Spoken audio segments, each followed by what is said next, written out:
Bienvenidos, queridos amigos. ¿Se han preguntado ustedes seriamente por qué no matan a otros? ¿Por qué no los secuestran? ¿Por qué no ponen bombas? ¿Por qué no roban? Me dirán casi con indignación, pues porque eso no se hace. Porque de niños aprendimos a respetar a los demás, porque tenemos unos principios morales, porque tenemos el santo temor de Dios. En fin, porque nos comportamos como uno se debe comportar. Pero es que el tema es bastante más complicado que eso, porque hay, por desgracia, mucha gente que necesita otras indicaciones de la sociedad sobre cómo debe ser su comportamiento. Y por eso y para eso existe la figura del castigo desde el comienzo de los tiempos. Esto no nos lo estamos inventando ahora. Los primeros códigos conocidos, el código de Hammurabi o la ley del talión, hablan del mal comportamiento humano para corregirlo. Eso en el fondo son las leyes. Y ese en el fondo es el sentido de la pena, el sentido del castigo. El castigo se impone en la ley del talión porque ojo por ojo, diente por diente, pero en una evolución más refinada de esa noción tan dura. El castigo se impone por altas necesidades de higiene social. Es para decirle a la gente, no se comporte de esa manera, porque ese comportamiento no solo es indebido, sino que le acarrea a usted consecuencias muy graves. No mate, porque lo matamos, la pena de muerte. O no mate, porque pasa el resto de su vida metido en un calabozo, en una prisión. Son estímulos muy fuertes que se hacen sobre el individuo que tiene tendencia a hacerle mal a los semejantes. El castigo. Eso es lo que se llama en derecho el valor ejemplarizante de la pena. La pena ejemplariza. ¿Y qué pasa cuando no hay penas? Pues que hay muchos que se sienten en la grande tentación de incurrir en las conductas en que no incurrirían si le tuvieran miedo al policía, al juez, a la cárcel, o a la guillotina o a la silla eléctrica, si ustedes lo quieren así. ¿Qué hemos hecho en Colombia en los últimos años? Que abandonamos el valor ejemplarizante de la pena. Que vemos a los peores bandidos dictando cátedra de democracia, hablando sobre lo que se debe hacer y lo que no se debe hacer. Hemos visto a los bandidos consagrados como grandes figuras nacionales. ¿Eso ha tenido algún efecto? Miremoslo. Cuando empezó el presidente Santos con este tal proceso de paz, las FARC tenían 5 o 6 mil personas en armas.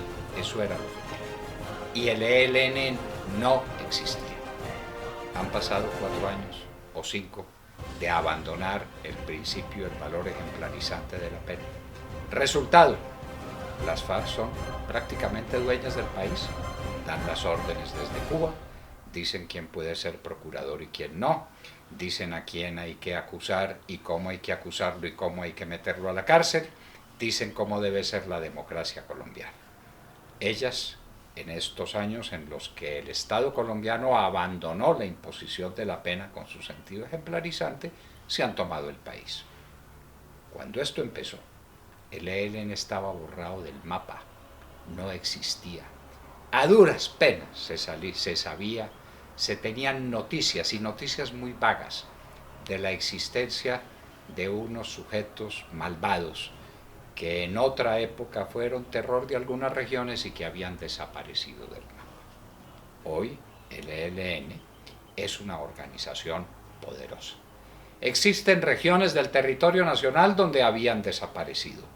Volvieron. ¿Y por qué volvieron? Porque la pena no existe.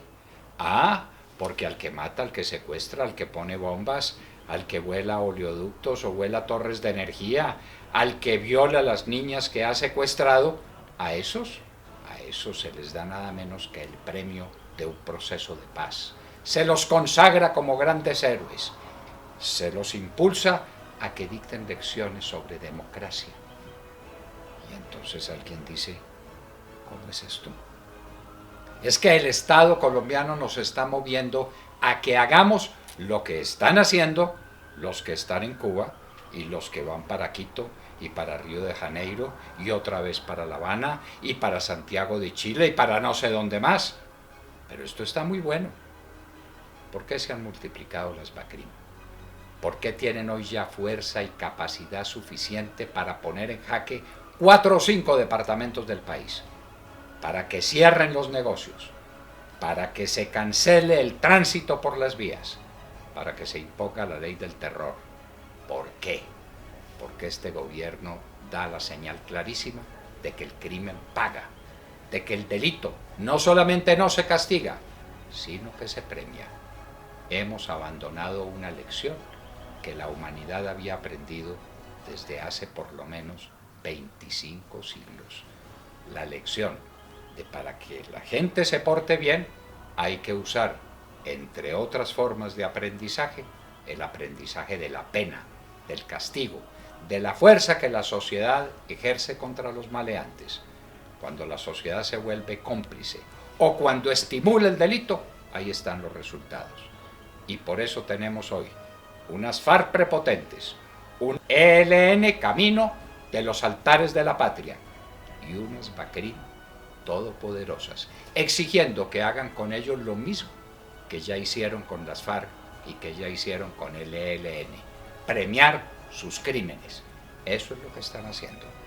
Y siguiendo a este paso, muy pronto tendremos a otro Framper o a otro Humberto de la Calle hablando con los de las BACRIM.